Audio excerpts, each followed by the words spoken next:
听说颖儿今日与你去了酒庄。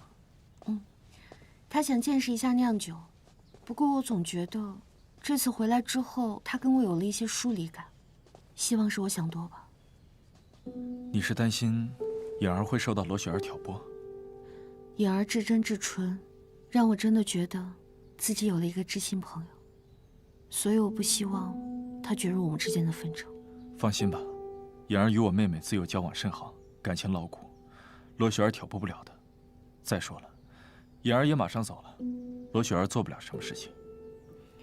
但愿如此吧。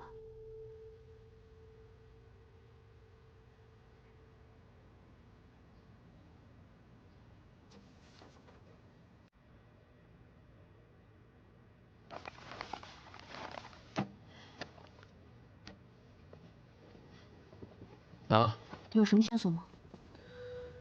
这几日，我对着南朝地图，将诗句里面所提到的江北、西周，甚至以梅花、杏子闻名的地方都查了一遍，还是毫无线索。所以我一直在想，是不是我们一开始调查的方向就走偏了？来，你们再来看看这几句：一梅下西周，折梅寄江北。丹山杏子红，双鬓鸦雏色。丹青，你觉得这是在描写什么？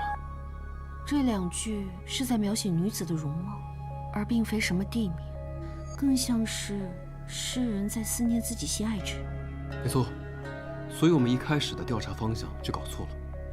这是一首表达思念的诗，诗句指向的线索根本就不是地点，而是一个人，便是这画中的女子。原来如此。那我们就再去一趟藏书阁，找找看有没有周游心爱女子的线索。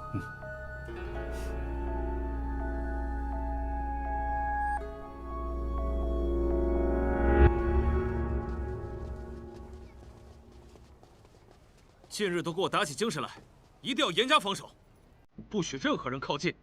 一旦有人硬闯，随时向我汇报。是。我们调查的线索，怡亲王怎么会提前知道呢？我这次很谨慎，绝对不是我。丹青也只是捋清思路，找出问题的解决办法，防止问题再发生。我们自然是不会怀疑你的。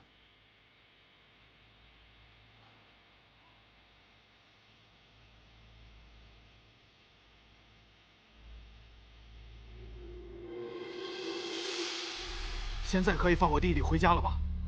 本王一向说到做到。你的弟弟已经在家了。你给的沈自山的消息和行程都很准确，做得不错。给。不必了。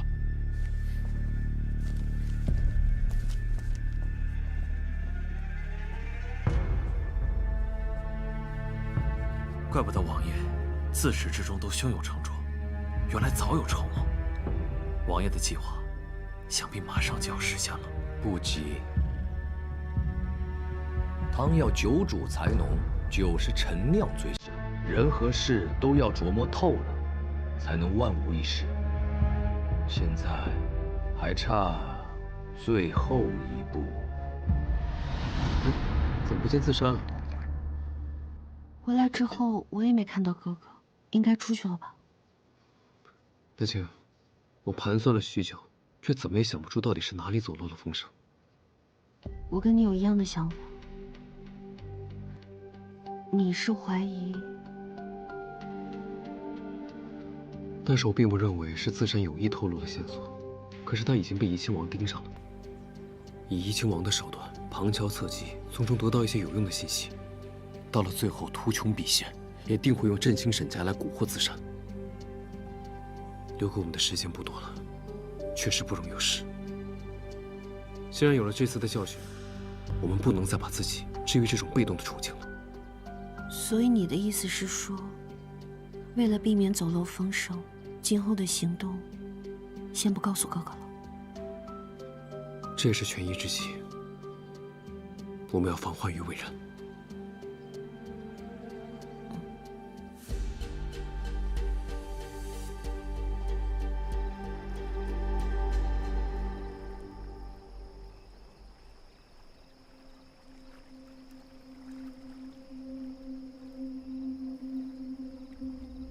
当徐承风收到密旨的那刻起，不管你作何解释，以后徐承风和沈丹青都会视你为外人。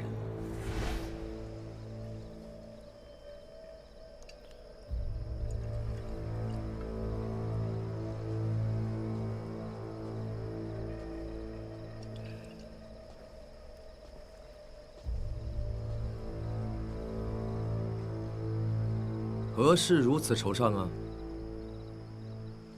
怎么本王刚来便要走？本王陪你喝2杯。自善身份卑微，不配与怡亲王共饮。正是因为你自甘卑微，徐承风才会把你比下去。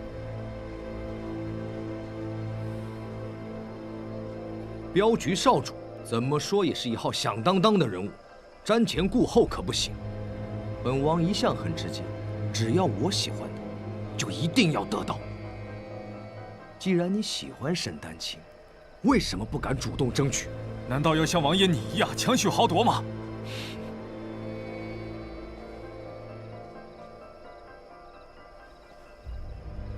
强取豪夺，又何妨？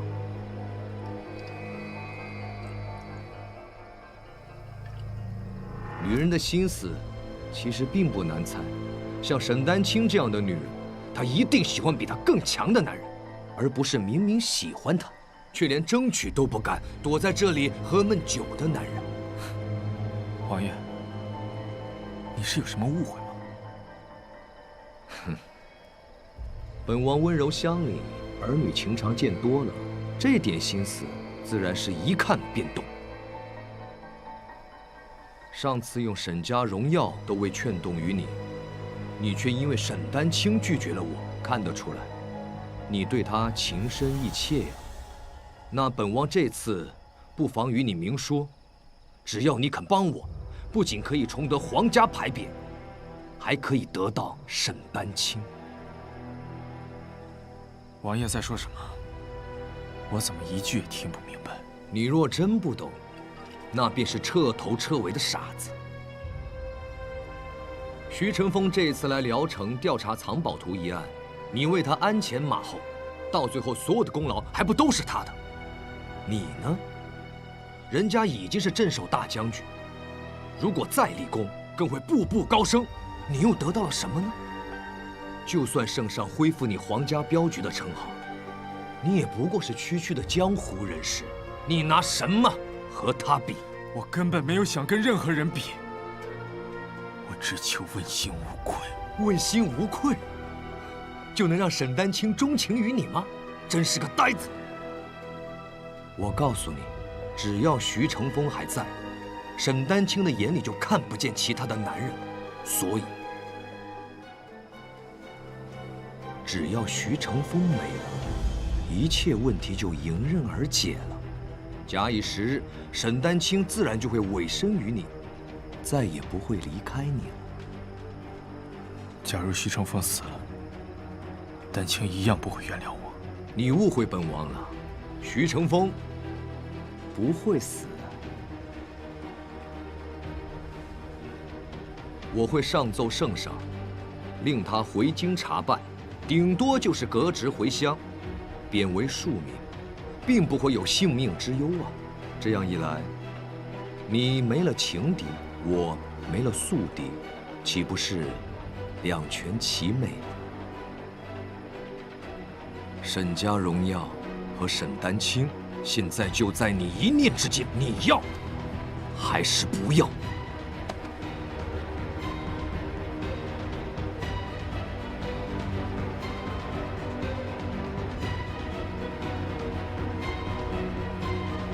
假如你能保徐承风不死，同时能给我沈家重新带来荣耀的话，我可以跟你合作。好，这就对了。遵从欲望，主动去夺取自己想要的，这才是大丈夫所为。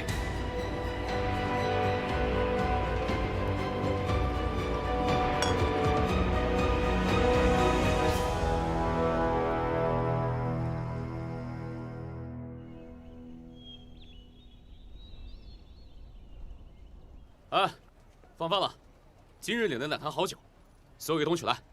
是。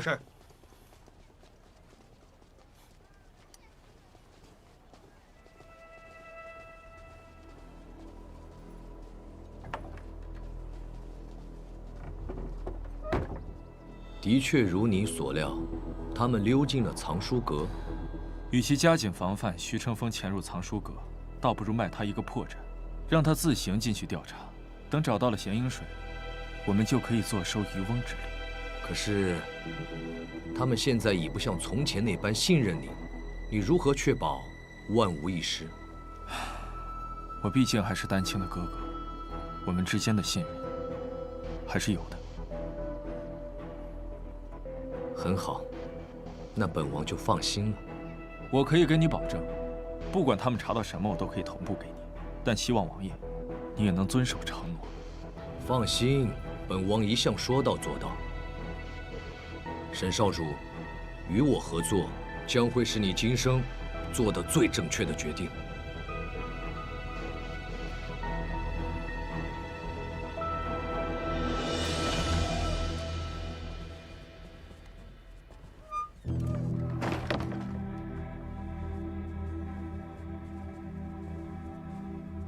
之前我在这儿看过一个小册子，叫《南朝奇人秘事》，里面记录的很全面，估计会有我们要找的东西。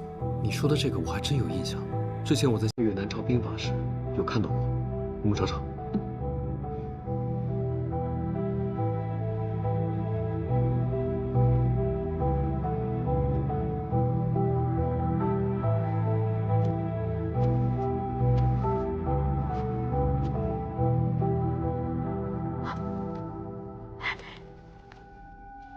找到了。好。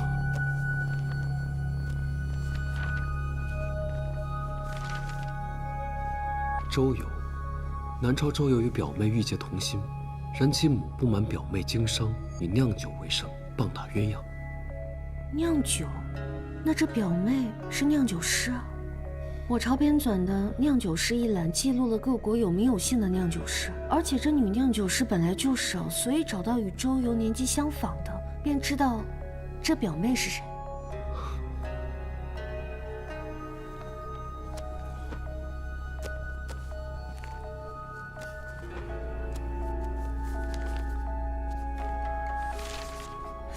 这南朝的女酿酒师有3位，其中2位与周游年纪不符。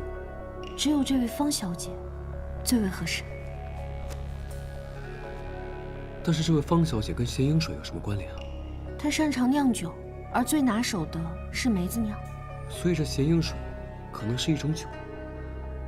但话说回来，时过境迁，这梅子酿会不会已经失传了？1000年梅树，我小的时候听过一个女酿酒师的事迹，说她一直在找一棵1000年梅树用来藏酒。所以我们只要找到这1000年梅树，就能找到这梅子酿了。你说到梅树的话，我之前在聊城附近考察过的李城是梅树之乡，在交界处有一棵号称1000年的老梅树，是一个重要的战略标记。李城，离这儿20里路啊，那我们现在去也来得及啊。走。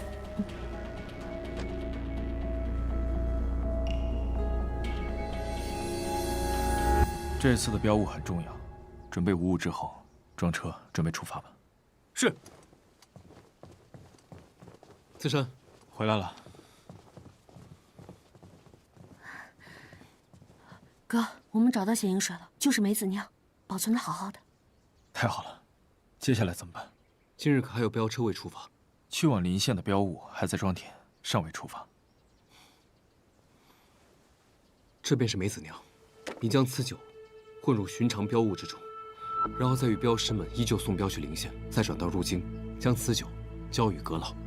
我会和天昊假意分道，暗送梅子酿入京，以作障眼法，吸引怡亲王的注意。没问题。接下来就看自山兄的了。少主、小姐，镖车已装好，咱们何时出发？现在就出发吧，把这个带上。是。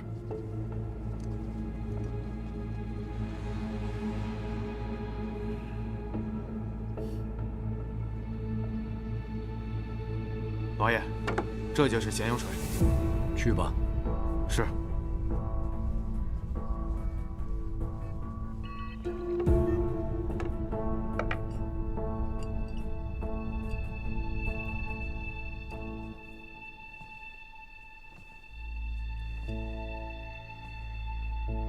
这便是咸阴水。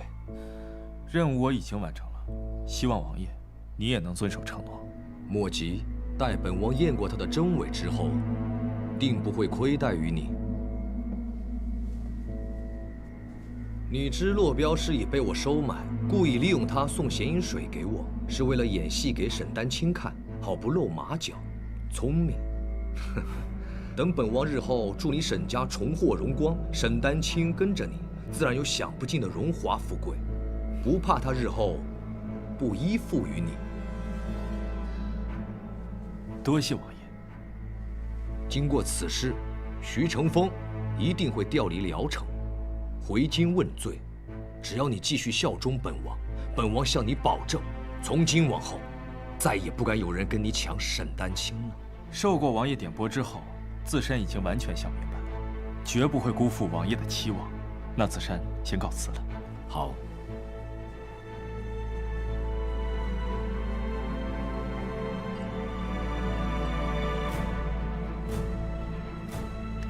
王爷，怎么样？探子来报，徐承风和天昊果然一人一马，背着包裹半夜出城，分别向京城方向而去。我已派人分别追踪，配合他们演好这出戏。咸阴水已经到手，徐承风也已离开，现在是时候了。宗伟，事不宜迟，你即刻动身取回藏宝图，好辨别这咸阴水的真伪。切记，路上千万不要出任何纰漏。恭喜王爷，大业即将圆满，宗伟一定一马当先，绝不负王爷所托。好。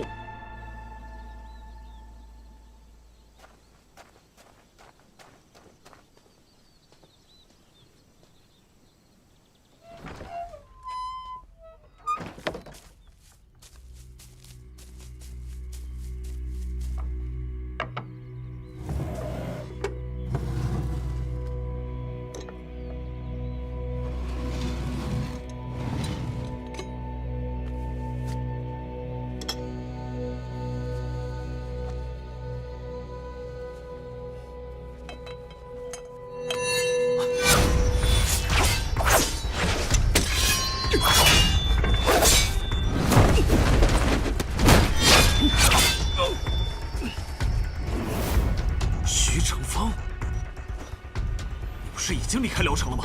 怎么会在这里？我若不离开，你们王爷怎么会放心的让你来取藏宝图呢？原来是你设的局。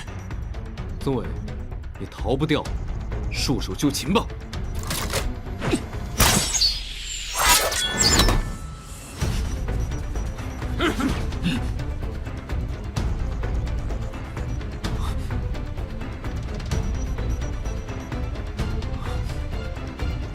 原来你跟徐承风是一伙的，现在才知道，太晚了。你这两面三刀的叛徒！背叛朋友才叫叛徒，背叛敌人那叫计谋。所以你的意思是说，为了避免走漏风声，今后的行动先不告诉哥哥？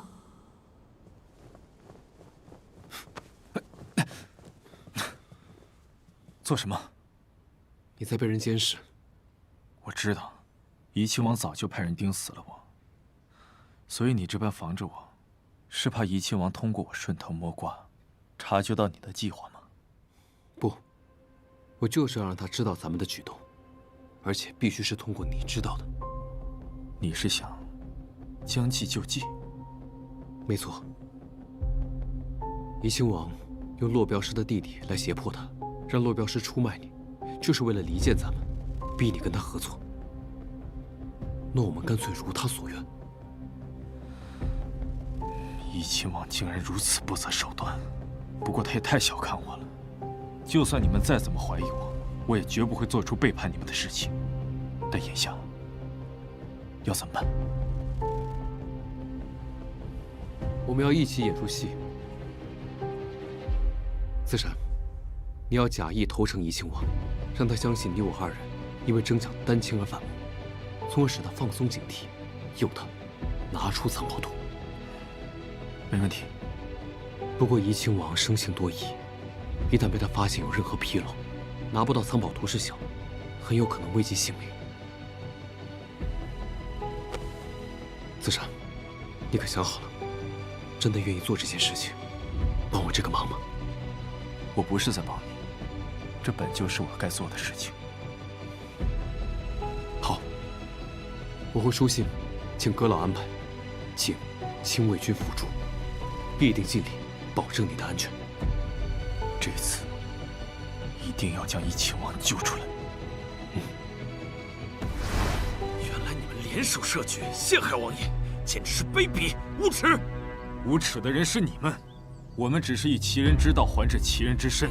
投降吧，宗伟！我说过了，你逃不掉的。我知道你一向都很忠诚，但这样负隅顽抗，毫无意义。把图交出来！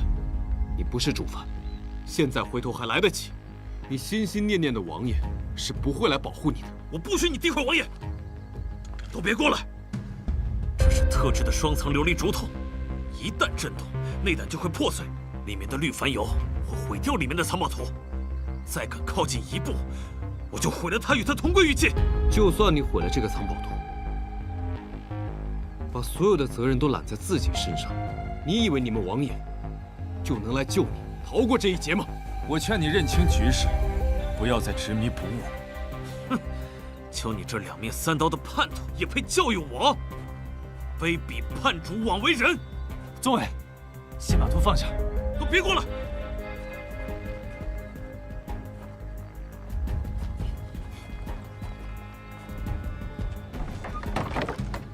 子珊，先稳住他。我让亲卫队长带着御赐令牌，把怡亲王先请过来。事到如今，怡亲王一定会先保全自己，让宗伟认清王爷的丑恶嘴脸，他才能弃暗投明，把藏宝图交给我们。这样也好，免得怡亲王又得幸逃跑了。宗伟，给你半个时辰，把藏宝图交给我们，从轻发落，千万别想着带图逃跑，这里严防死守，你插翅难逃。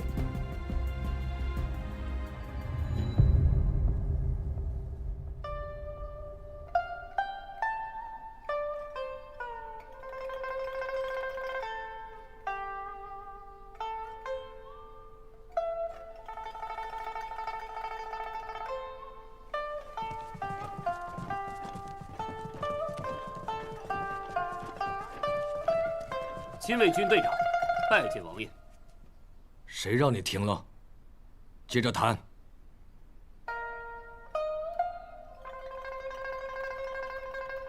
你们知道缴了本王的雅信会有什么后果？还请王爷随我走一趟。亲卫军找本王有何事？王爷，您的贴身侍卫宗伟在行窃藏宝图时被我们抓住了。宗伟被我派至外地，今日万不可能在辽城。你们定是抓错了人。正因担心会抓错人，所以才要请王爷移驾前去确认。若是误会，尽快澄清，以免牵连到你。你看不见本王在忙吗？哪有心情陪你们玩什么破案的小把戏？王爷，您应当认得此令牌。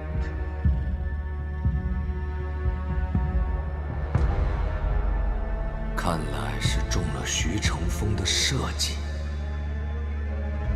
王爷，请。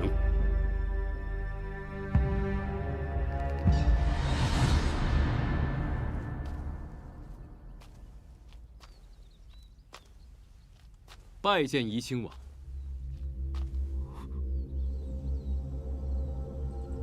王爷怎么了？是没想到我会出现在这儿吗？沈子山，早晚本王教会你“后悔”二字怎么写。我沈自山现在就站在王爷面前，王爷若想赐教，何须等以后？王爷，宗伟偷盗藏宝图，人赃并获，此刻就在屋内。一个侍卫，竟有如此的胆量和通天的手段来偷盗藏宝图，这一切若说是没有高人在背后指使，还真是匪夷所思。更何况，还瞒过了最耳聪目明、御下有方的王爷。你在说什么？本王根本听不懂。王爷怎么会听不懂呢？自从圣上下旨到现在，这一切也都应该一清二楚才对。或者我应该换一种说法，更为准确一些。这一连串的栽赃嫁祸，都是王爷你的好手。徐承风，你说话小心点儿，栽赃皇室宗亲，罪当问斩。栽赃？从王爷向圣上请旨，前来协助破案，你就是贼喊捉贼。事到如今，不如让我们开诚布公的去谈谈吧。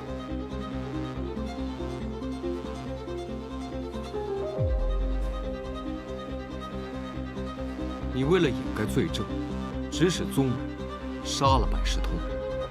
我们明明已经得到了作为凶器的秀女，宗伟却用暗器伤了自身，还用解药胁迫我们，夺走了证据。上一次你侥幸逃脱，但这次你跟宗伟就是瓮中之鳖，绝无可能再翻身了。若是王爷认罪，主动交出藏宝图，我会向圣上请求宽大处理。但你若是一意孤行，嘴硬下去，我也只好公事公办，将王爷押送至京城大理寺。你我二人在朝堂之上辩个明白。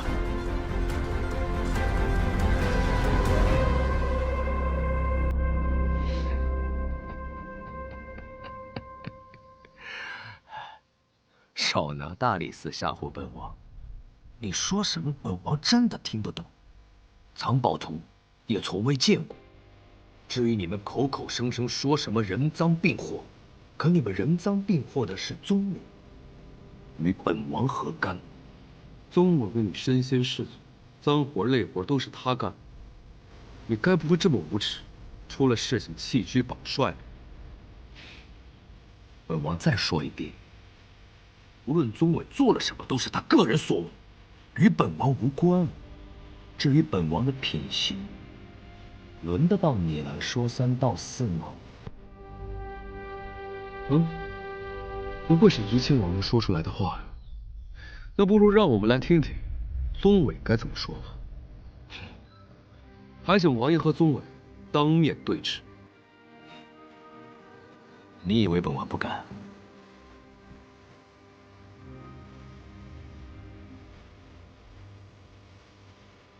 大胆奴才，欺上瞒下，竟然敢背着本王犯下如此重罪，连累本王的清誉，还不出来跪下！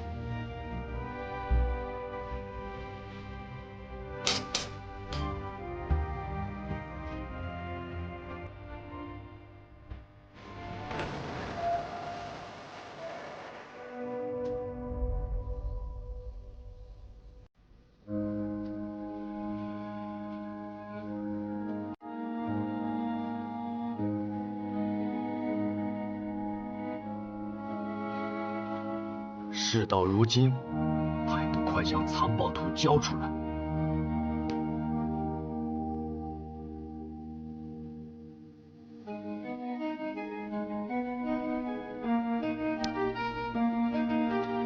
当着徐将军的面，还不赶紧说清楚，偷盗藏宝图是不是你个人所为？宗伟，本王知道你放心不下你义父，以你多年服侍本王的份上，本王自会替你给你义父养老送终。这分明是胁迫强求。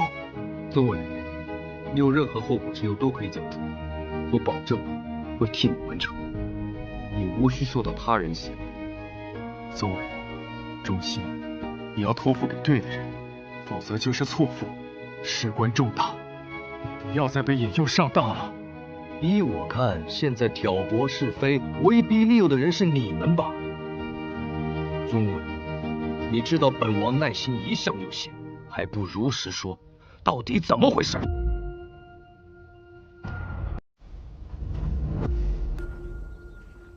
一人做事一人当，偷盗藏宝图，的确是我一人所为。你一个侍卫，有什么理由去偷藏宝图？侍卫怎么了？侍卫想要出人头地、腰缠万贯，这有什么问题吗？我自小失去双亲，义父抚养我长大。如今他病重垂危，我却没有钱给他治病，所以我才背着主子铤而走险。徐将军，宗伟已经说得明明白白，证明此事与我无关。还是说徐将军依然坚持要与我去大理寺，在圣上面前辩个明白？天傲，随亲卫队长将宗伟押送至柴房，严加看守。是。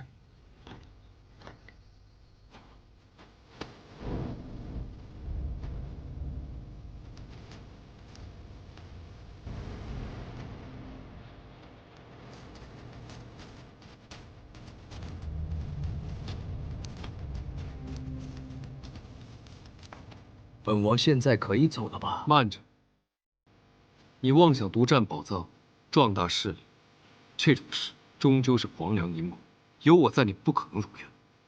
与其这么僵持，不如早日伏法。圣上一定会念及你皇族的血脉，保你性命无虞。而宗伟只是从犯，自然会从轻发落。本王再说最后一遍，所有这一切是宗伟个人所为，与我无关。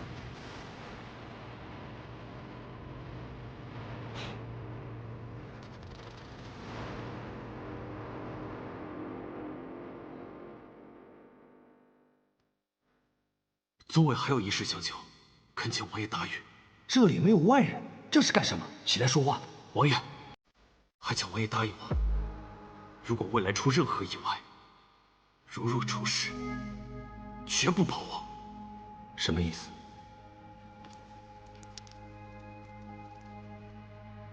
这是这个吊坠里面藏有毒药，如若出事，王爷不必有任何后顾之忧。不行！纵使我身边有多少人为我而死，但你不行。如果我的命能保住您的命，是宗伟这辈子最大的荣耀。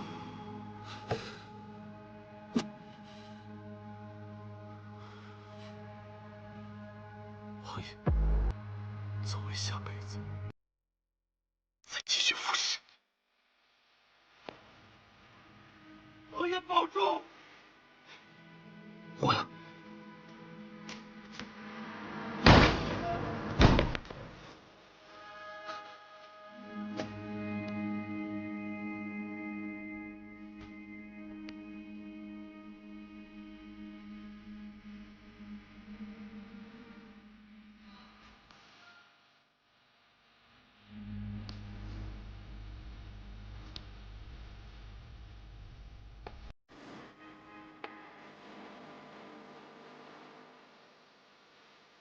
是毒药。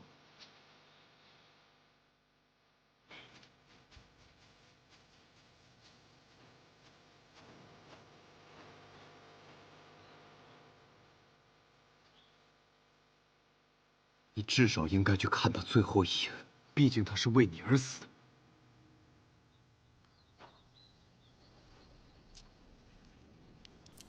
既然事情已有定论，本王便无需多留。我想你会永远记得今天，因为今天你亲手杀死了你最忠实的伙伴。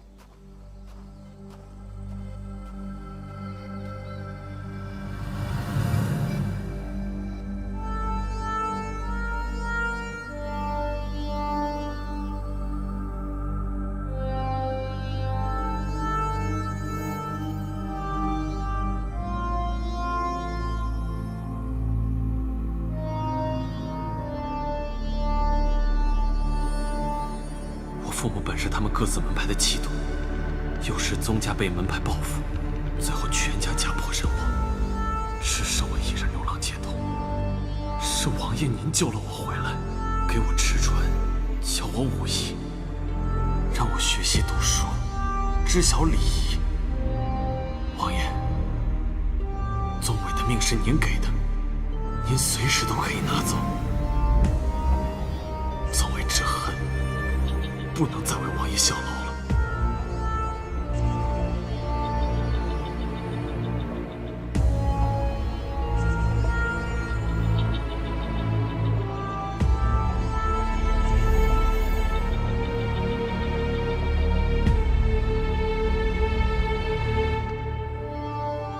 徐承风、沈子山，你们给本王等着！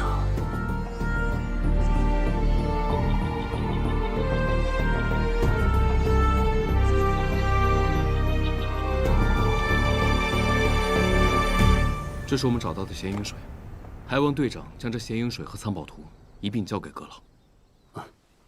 那好，还有一事，队长还得帮我转告给阁老，若是将这梅子酿作为咸阴水使用，开封之后，时效只有半月，若是超过了这个时限，就不能再使用了，务必要切记。将军放心，稍后我会立马赶回京城，向阁老与圣上复命，告知将军已经找到了藏宝图。至于宗伟的尸体，我们自会安葬。我也会给阁老去信，把这次行动的前因和后果都讲清楚，也好给圣上一个交代。可惜，我没有怡亲王直接动手的证据，宗伟又死无对证，我们只能暂时放了怡亲王。将军，我先回京复命。走。怡亲王又侥幸逃脱了。是啊，不过这个怡亲王长久以来都会把这种侥幸当成是一种常态。宗伟落得如此下场，此后怡亲王的身边已经没有这般忠心且肯为他牺牲的棋子了，他的路走不远。子珊，我们只需要耐得住性子，从长计议，一定可以将他绳之以法。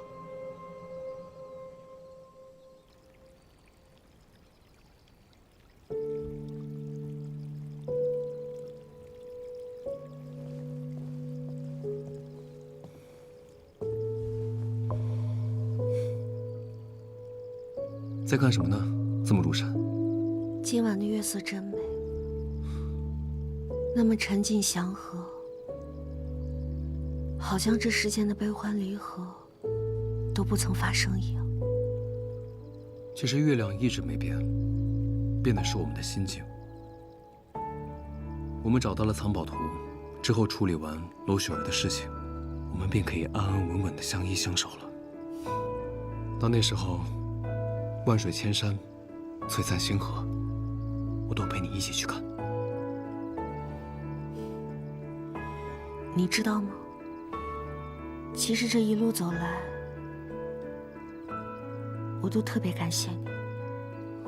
当我还是罗爱莲的时候，当时你就不相信是我杀了父亲，让我回去调查，给了我莫大的安慰。等再次相见的时候，虽然我没办法和盘托出我的身份，但你依然说你相信罗爱莲。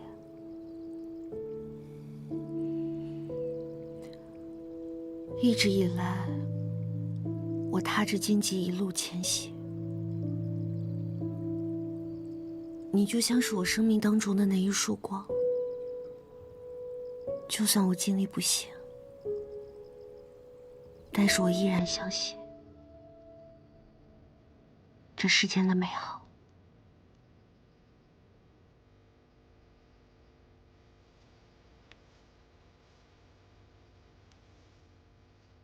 丹青，这或许便是命中注定吧。在我眼里，你就如同皓月星河，本就是这世间最美好的存在。你的睿智、独立、孤勇、逆天改命，都深深地吸引着我。所以，无论你是罗爱莲，还是沈丹青，对我来说都是我要保护的人。当然了，除了那个向我脸上撒香粉的女山粉。原来你早就知道当初那个人就是我呀。当然了，本将军一向是明察秋毫。那当时为什么不抓我呢？难道是那时候就对我一见钟情了？那时候感觉你很特别，而且并不简单，所以想着先放你一马，看你能不能变出什么新花样。那你呢？什么时候心悦于我的？这是个秘密。如果你想知道的话，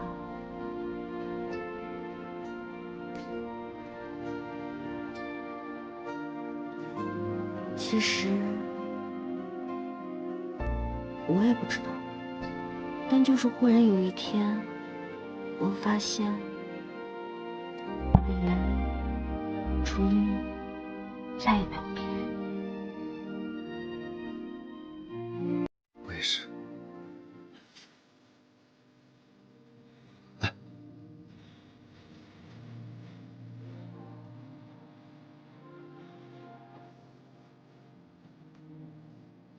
星河尽明意，